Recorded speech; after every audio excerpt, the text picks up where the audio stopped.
So you're dealing with social anxiety and you don't know what to do.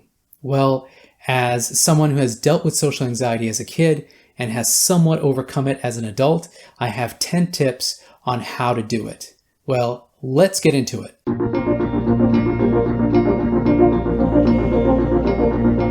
What's winning, you guys? It's Coach Kale here, back with yet another video. Before we get started, I would love for you to like and subscribe to this channel. I have lots of great content coming up and I would love for you to keep up with it. All right, well, social anxiety, at least from my perspective, begins when you're a kid. I think as a child, you're more free to do whatever you want and you have little control over your body and you're doing all these things and being crazy. And well, it is during this time that your parents and society put pressure on you to act a certain way. So it is more of a learned experience. So it takes a lot of time and patience to undo a lot of that learning that you've done in your childhood and to interact with the outside world in a better way. So when social anxiety manifests itself as a young adult or an adult, there's a lot of shame and doubt that is part of your emotional vocabulary. And there are 3 common symptoms that you'll come across while you're feeling your social anxiety. To begin with, physiologically. So physically, you'll feel sweaty palms, racing heart rate, and flushed face. That's just a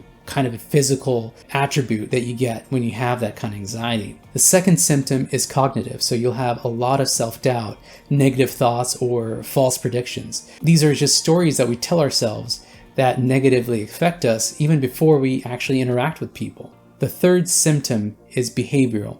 So this includes looking down, walking away. So what can you actually do to overcome your social anxiety? Well, the first tip I have is to not procrastinate or put things off, especially when you feel uncomfortable about something. Let's say you have to go to a barbecue. If you're just like, maybe I'll show up an hour later or 3 hours later when less people are there.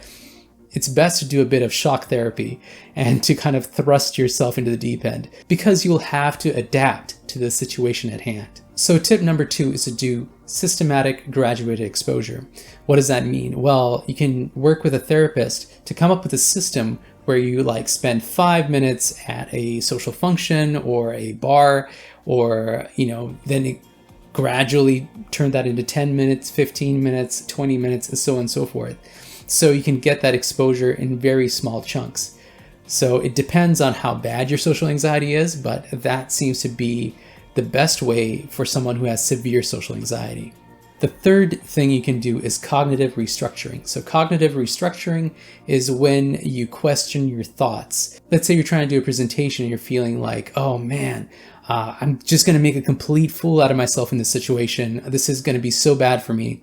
Well, if you start to think about, okay, why am I feeling this way? So if you start questioning the way you feel about a situation, that's just a great way to consciously hold yourself accountable. Okay, so I've talked about this before. If you live in the zone between your emotions and your thoughts, and you consciously think about, okay, why am I feeling this way? Well, that's just a great way to control those anxious thoughts and even those false thoughts that you may come across. The fourth thing you can do is to journal your victories. Journaling is just a great tool to make you remember those past instances where you have done great in a huge group setting. So let's say you do have a party to go to next month, but you had a great time at a party last month and you journaled it. Well, whenever you do feel that anxiety coming over you, you can actually look back at what your experience was last month and feel great about yourself and feel more confident about what you're about to do next month. Number 5 is stop trying to be perfect. In Toastmasters, they say sometimes it actually helps to start your speech by saying, I feel uncomfortable. And that's just a great way for yourself to feel comfortable and also for the audience to empathize with you, right? So it's okay. You don't have to be perfect. And you can even tell someone that you're talking to that, hey, you know what? I don't feel too comfortable right now. Is it okay if we just go outside and talk privately or whatever? They'll totally understand and they will want to actually talk to you more. Number 6 is to avoid stimulants. So caffeine is such a bad thing for anxiety because it raises your heart rate and also stimulates your stress hormones, okay? So stay away from coffee and caffeine. Number 7 is to work on yourself physically.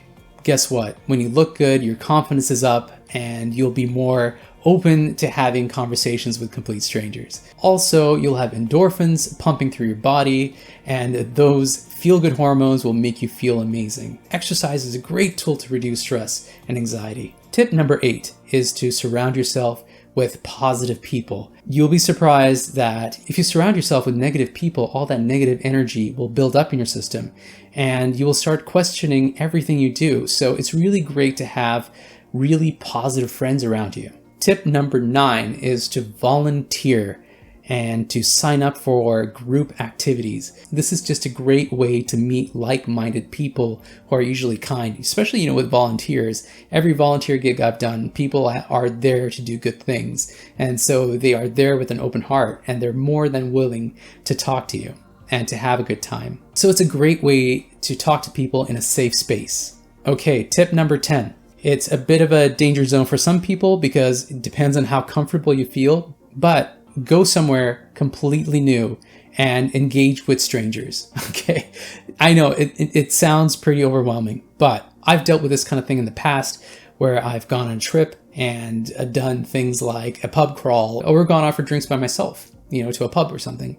So this is a great way to meet random people with no expectations. Even if you build up a story about yourself like, oh, okay, I am going to make a complete fool out of myself if I go on this pub crawl with complete strangers.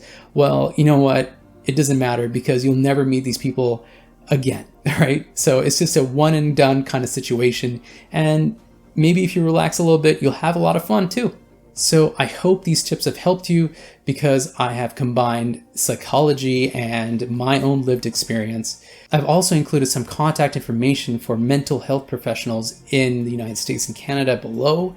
Feel free to reach out to them and I'm sure they'll be able to help you out through this process. Thank you so much for joining me for yet another video. And if you like this kind of content, please hit like, subscribe, and of course that beautiful notification button for me. And I'll see you next time. So let's be better.